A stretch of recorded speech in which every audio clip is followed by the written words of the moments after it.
Le sujet occupe toutes les discussions. Vous aviez entendu parler un petit peu de la fleuriste, de la commerçante? Depuis le Ouais. cambriolage dont a été victime une fleuriste de Caudry le jour de la Toussaint, les habitants sont outrés. Franchement, c'est dégoûtant de voir ça, quoi. Ma sœur est fleuriste, donc je connais bien cette période qui est assez compliquée. Donc ouais, je trouve ça vraiment dommage. Face à la détresse de la commerçante, ce coiffeur a spontanément mis en place une cagnotte. Depuis ce matin, 9h, on a déjà récolté une trentaine d'euros. Même si c'est pas grand-chose, une petite pièce, un petit billet ou quoi que ce soit, c'est toujours ça de prix. On serre les coudes, exactement. Car depuis samedi, Juliette, 26 ans, n'a pas rouvert son commerce. Choquée après le vol de 6 000 € de recettes à son domicile.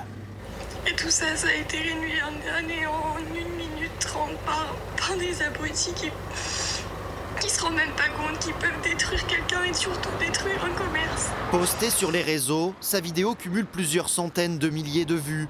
Un vaste élan de solidarité se crée et dépasse la jeune femme. Elle n'a pas souhaité s'exprimer.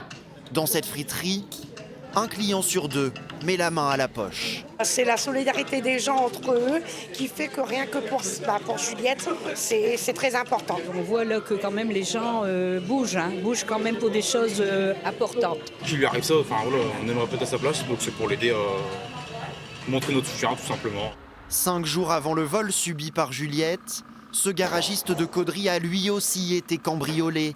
Préjudice estimé 25 000 €.